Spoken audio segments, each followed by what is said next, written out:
guys, good morning. Gagawa tayo ngayon ng special pork chop. Let's do it. Tenderize muna natin ang ating pork chop. Okay, 4 pieces of pork chop. Yeah, I did one first. Okay. Ito, tapos ko nang nagawa. Gagamitin lang natin. Okay. Ganito pag-tenderize ng pork. Yung likod ng knife, steak knife, ang gagamitin mo. Ayan. Ganito. Ayan siya.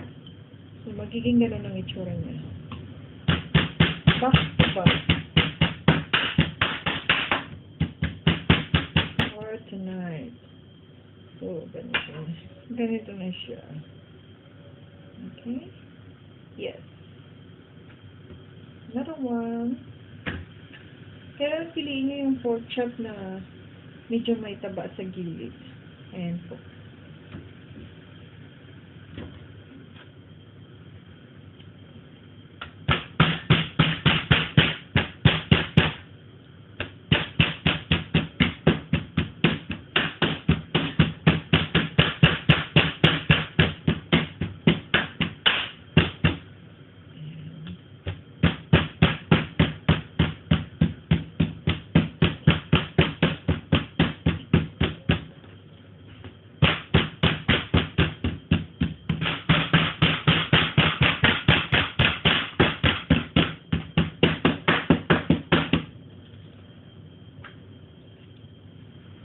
Okay, last.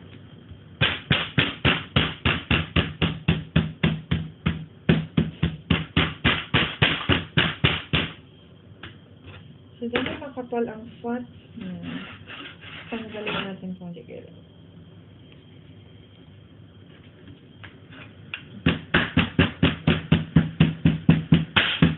Ganito mag-tenderize ng pork chop pag niluto mo malambot.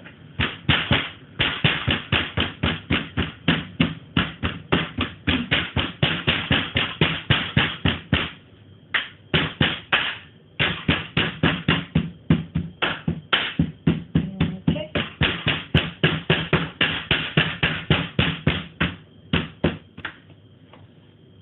Pag-tenderize ng pork chop.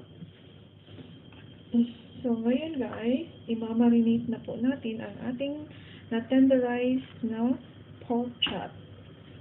Una is, hahatiin natin into half. Okay, hahatiin natin siya. So, magiging dalawa na po siya. Yan.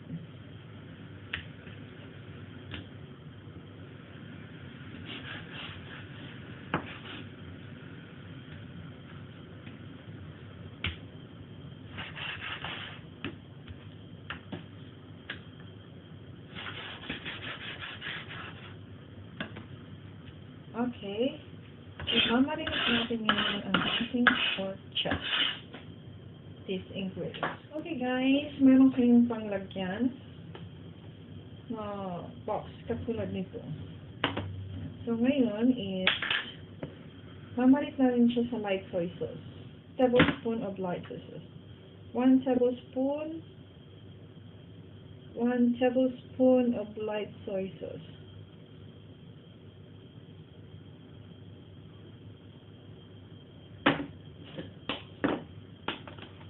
And then, cornstarch. Ito, 2 scoop na ganito. Tablespoon din ito. 2 tablespoon. And then, 1/2 teaspoon of sugar.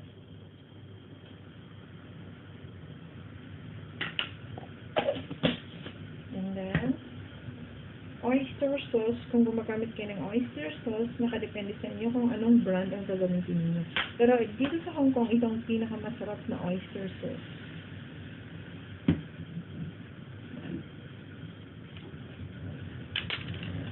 So, gagamit tayo na, kukuha tayo na 1 tablespoon.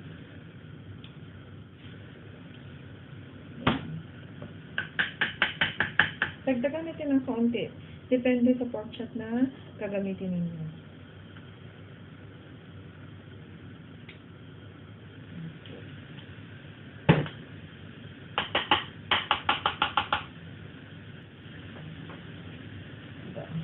Tubig, 4 na tablespoon. 1,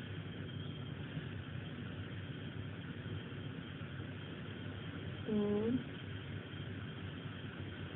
3, 4. And then, i-mix po natin siya.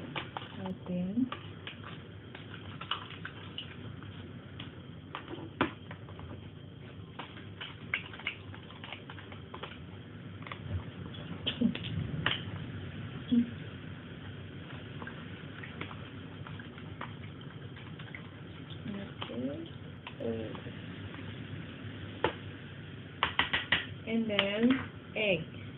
Egg na kailangan natin is yung white lang po. Egg white.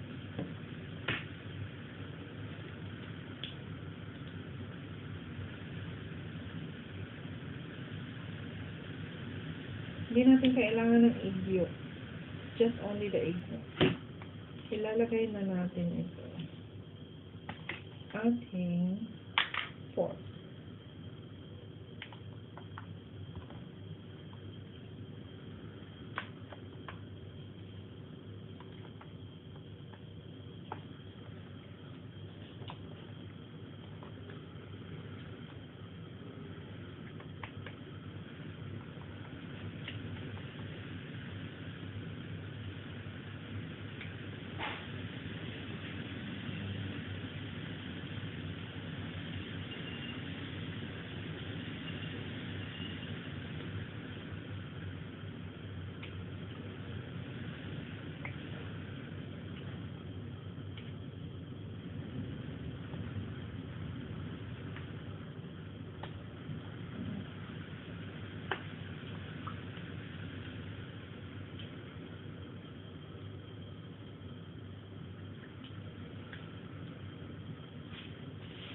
Okay.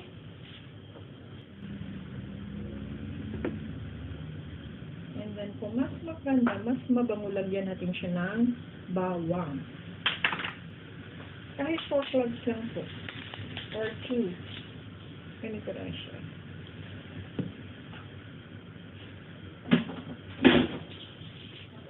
Hinalatan ko na po yung 2 cloves ng bawang. I-slice natin siya ng manipis. Okay.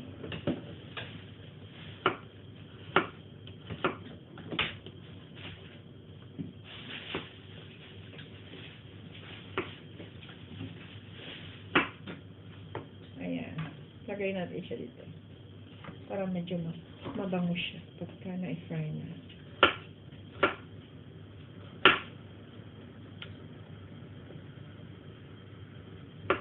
Okay.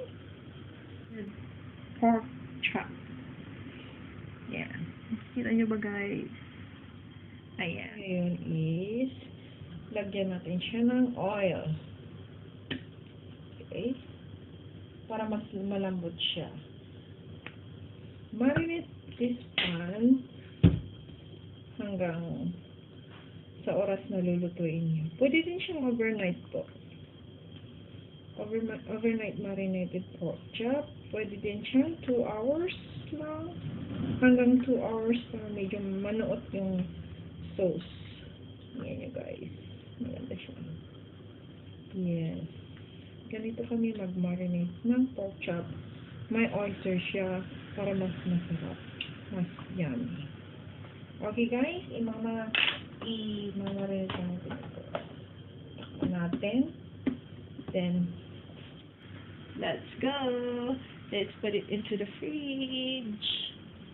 Okay.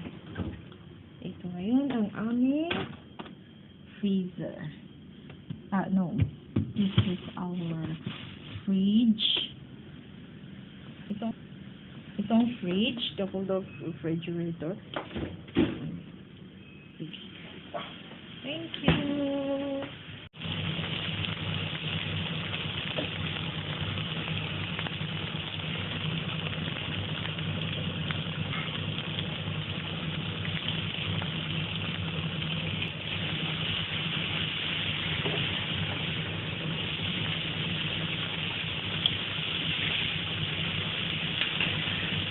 And then, lagyan natin ito na sauce for oriental sauce.